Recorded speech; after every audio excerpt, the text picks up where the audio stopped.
Hi, this is Walter Weesey from Yellowstone Country Fly Fishing, and today I'm going to be tying kind of one of the original guide flies, so to speak. And by guide fly, I mean a decent guide fly is something that is 90% as effective as the fly it's sort of based on, and is easier to tie, potentially more buoyant, more durable, all those other factors. And a great guide fly is one that's actually all of those things, easier to tie in particular, but also more effective than the fly it's replacing. And in this case, this X-Caddis, I think, is a 100% a better fly than the Elk Hair Caddis is if you're trying to actually imitate a caddis. Now, if you're fishing it as a rough water attractor, the Elk Hair Caddis is going to be better. But as an imitative caddis fly, this lower floating X-Caddis with the shuck on it, deleting the body hackle and the rib, definitely a better fly. And this is the kind of pattern I'm going to use on the Yellowstone River when I need to imitate caddis, emerging, hatching out caddis. And because it's got the hair wing on it, it's going to float pretty well. And if you notice, it's a lot of hair actually. And if I'm fishing a flatter river, I'll use something that's not going to float quite as well. But on the Yellowstone, I need that good flotation. And this one's a tan one. This is our Hydropsyche caddis color, which is the most common summer caddis in the Rockies. And the reason I'm tying these is because we had great caddis hatches last season on the Yellowstone for the first time in probably about 10 years. And the hypothesis is that the big flood a couple years ago in 2022 really flushed out the gravel and got rid of all the algae, got rid of a lot of the silt and so on, kind of loosened up the gravel and kind of just opened more habitat for caddisflies, because I was not the only one who noticed how good the caddis hatches were. My thread's going to be 6.0 light brown, Montana Fly Company, which is basically a, kind of a mustardy tan. And go ahead and match whatever caddisfly you're actually tying. I will note that this is a fairly thin 6.0. And so if you're using something like Vivus, you're probably going to want a 8.0 thread. 8.0, the 6.0, 8.0, 3.0, whatever, are manufacturer designations. They're not official measurements. And so some 6.0s are thicker and some are thinner. This is probably thinner than Vivus 8.0. But my shuck on this fly is going to be ginger sparkle emerging yarn, which kind of a pale gold, sparkly synthetic yarn. It does not matter what kind. This is an Antron yarn, and I think the original pattern would have used Zelon, because Blue Ribbon Flies, where Craig Mathews, who developed the X-Caddis, he owned Blue Ribbon Flies. They have the world's supply of Zelon, and so they probably would have used Zelon. This is Antron. They're very similar materials. The Antron might sink a little bit more, but I mean, who cares? This is a shuck anyway.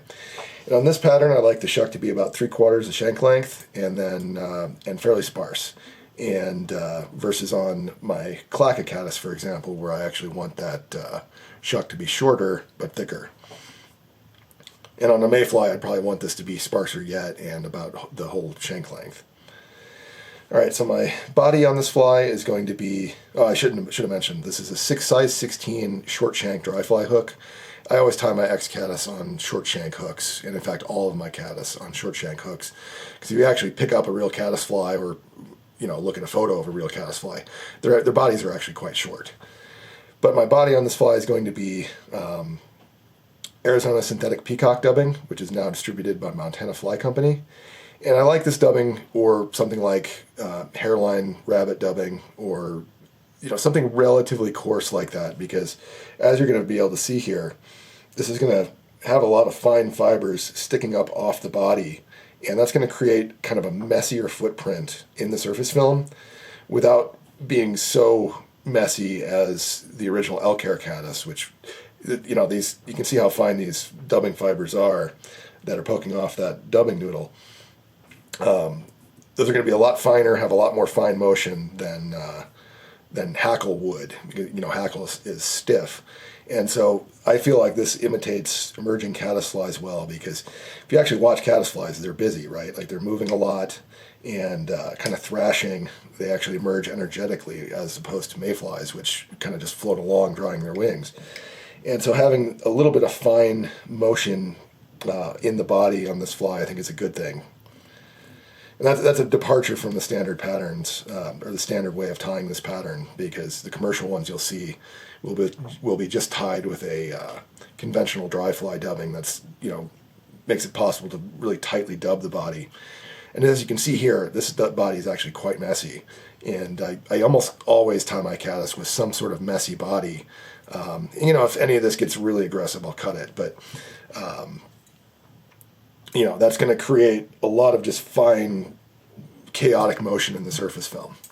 All right, and then the wing on this fly is going to be any kind of relatively fine natural deer or elk hair. And I say relatively fine because if you just buy elk hair, it's probably going to be a lot thicker.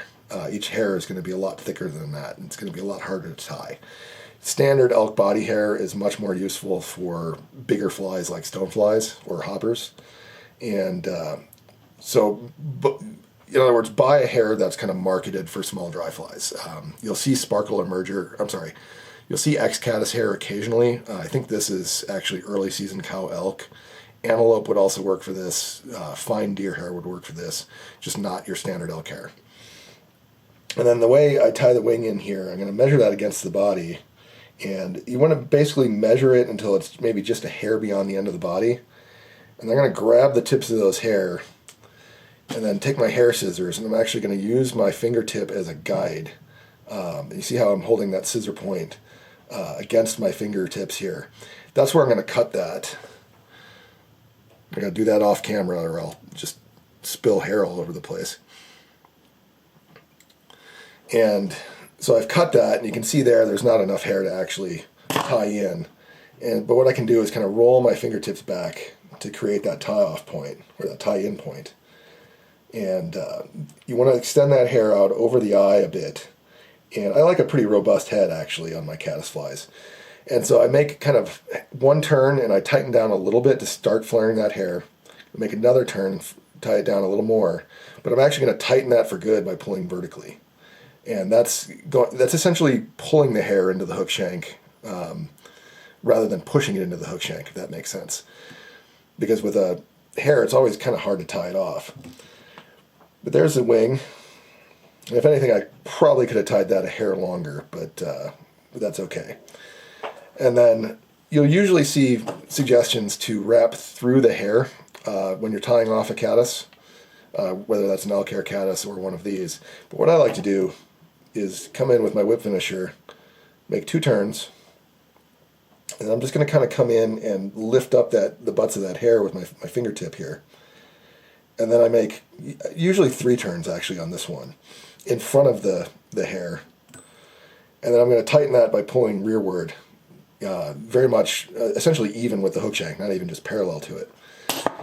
So that when I cut that off, what I've hopefully done is created sort of a pinch between the thread wraps in front of the wing butts and the thread wraps that are on the wing tie-in point to kind of lock that into place. That said, what I'm going to do finally here is add some super glue. And so first thing, I'm going to come in and double check that I've gotten that wing down 180 degrees over the top of the hook shank. You can see here the wing is going all the way down. It will sit in the water as the fly is drifting. You don't want to just have hair on top of the hook shank. You want 180 degrees of the hook shank covered by hair on a caddis. All right, so that looks good now, and kind of the last step, I'm going to come in and add some super glue.